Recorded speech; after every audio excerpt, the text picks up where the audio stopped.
Welcome to the Michigan Golfer Show. Join us each week as we explore the people, the places, and the events that shape our great game.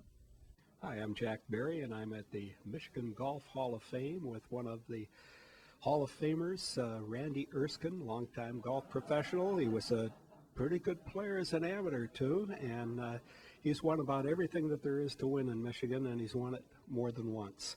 So it's glad to have you here, Randy. Thank you, Jack. It's my honor to be here. Thank you. Tell us about your start way back in Cereal City in Battle Creek. Well, I grew up at a little course called Marywood Country Club. They didn't even have a range, Jack. I had to use my own balls, and I'd take my shag bag down, hit them into a field, and hopefully I could find most of them that I hit out there. And that's how I got started, just picking balls up and hitting them, and my dad helped me quite a bit. Well, that was, and then were you a high school golfer in Battle Creek? Did they have teams there? They did. They started one when I was a sophomore in a place called Penfield High School. And then from there, I played pretty well in the state tournaments, but never got to go to the state tournament. So my name really didn't get out there much. And the reason I couldn't go to a state tournament is back then you had to win the regionals to go to the state if you weren't going with a team. You had to individually. Well, I was second 3 years in a row, so I never got to go to state. So I was my only, if I had to think of anything in my golf career, I would have loved to play in the state high school tournament. I never got a chance. Well, you did. They must have heard about you in Ann Arbor because you were on the University of Michigan golf team. Right. Those were some wonderful days. We got to play 3 years of golf back then. Nobody could play any sport as a freshman when I was going there in 1967 through 70. And those were 3 wonderful years playing amateur golf and against all the people from other schools. As a sophomore, I was third in the Big Ten individually, and then I won an individual title in 1970. So great career. Well, I remember when you were at Michigan and you were playing in the Michigan Medal Play at Washtenaw Country Club. And Judy, your wife, not going to be your wife, was following you with that long blonde hair. Oh, yes. And these other guys who were, they couldn't take their eyes off of her, and you just smooth right on through. You better believe it. She was a great distraction for me. So she distracted them. I'd keep on playing right through, and 37 years later, we're still married and just have a wonderful family with 10 grandkids, so it's been a wonderful life so far. Man, that's fantastic. And you spent a lot of time in Washtenaw as a golf professional. 10 years at Washtenaw. It was a great experience. I was so honored when they gave me the job and worked 10 years there and met a lot of great people like Bud Stevens and Doug Wilson and had a terrific time. Beat a guy named Glenn Johnson in the Michigan Medal Play one year, and he was my idol kind of growing up. And now to this day, we play golf every week in Florida during the winter time for 3 straight months. We play every week together. Really? That's terrific. Yeah. Yeah, he's a 5-time Michigan amateur champion and certainly one of the early. My gosh, there he is. And what about in all those amateur victories, what was one that stood out more than maybe any of the others? Well, I have to say it was the Michigan Medal Play at Washtenaw Country Club because I really never knew if I could win anything until I actually did. Nobody knows that. And once you go through the experience of winning, it helps your momentum for future tournaments. So that first win, and then the next few years after that, I won the Michigan Amateur. So then I knew that I could play within Michigan, but I didn't have any idea that I could play nationally also, which came about later on.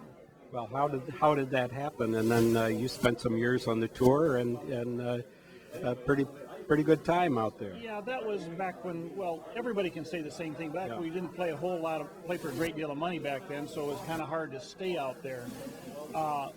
But I played a full year of mini tours. After I was out of school, I worked for 2.5 years, first of all, selling group health and life insurance in Battle Creek. Then I turned pro, played a mini tour year, qualified 6 out of about 700 players in the country to get my tour card. Then I played 5.5 years, and just now I'd be making over $1 million a year, but back then I was making about $20,000 and just barely breaking even or losing a little bit every year. But it was a great experience. Yeah, well, actually the prices nowadays, it's like the first more than 100 players on tour all make more than $1 million. Yeah, it's great for them. I love it. I wouldn't change anything. I wouldn't want to go back. I've had a wonderful, wonderful life. It's been fabulous.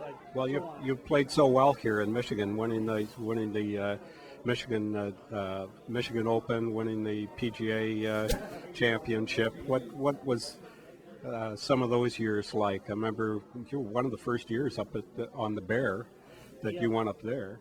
That was probably my most exciting win. I'd won the Michigan Open previously on the resort course, and then they opened the Bear, and I never broke 82 in my 2 practice rounds, and I was scared to death. I said, I'm going to miss the cut. I'd never missed a cut in Michigan at that point in any tournament, and I thought, I'm going to miss the cut.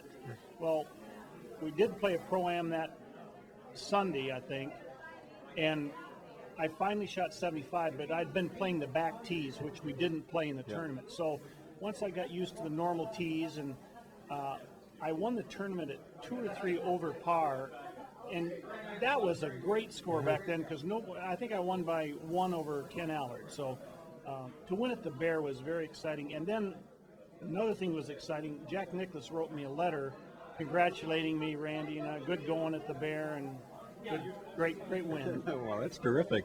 And thinking of that first year at the Bear, my gosh, it was hard. And now, tell us about going to looking at the Bear now. How those guys drive it with a driver and a 9-iron or something on the 18th hole. The kids nowadays, with all the new equipment and the balls, they hit it so far.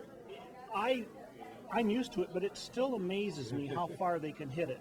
And accurately, I might add. They hit it accurately and long, and now the Bear has turned into, I would say, a mediocre golf course in regards to distance. There's many courses are much longer than the Bear now. A 7,500 yards is nothing. Well, the Bear is 7,000. Yeah. So when you take 400 yards off of these kids, they're still wedging it just like Bud Stevens used to. Right.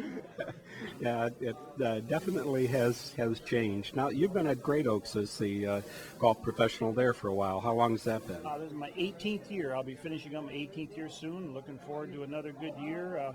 I'm happy that I'm in an area of Oakland County because, as you know, golf is going through a little phase right now that nobody likes at all. We're losing members at most of the courses and all, but we seem to be pretty well recession-proof in some ways. We do have a large number of members still at Great Oaks. We're a very active membership, both socially and golf, and I'm so happy I'm there. Good. Well, it's a beautiful golf course, and thank you for letting me play there one day. Played with Big Cat Williams, speaking of long drivers, and my friend Bob Drake, and it was a great time. That is a good-looking golf course. I remember when, in the early days, it wasn't anything like it is now. It's a beautiful golf course. They've changed it immensely. They put a lot of money into it, irrigation and drainage, and our greens right now are so perfect. I'm honored when anybody comes out because I know they're going to enjoy themselves. Right. All right, we've been talking with Randy Erskine, the golf professional at Great Oaks, and one of the best players ever in the state of Michigan. And as I say, he's won it all and just about done it all. So thanks very much, Randy. Thank you, Jack. It's been my pleasure. All right.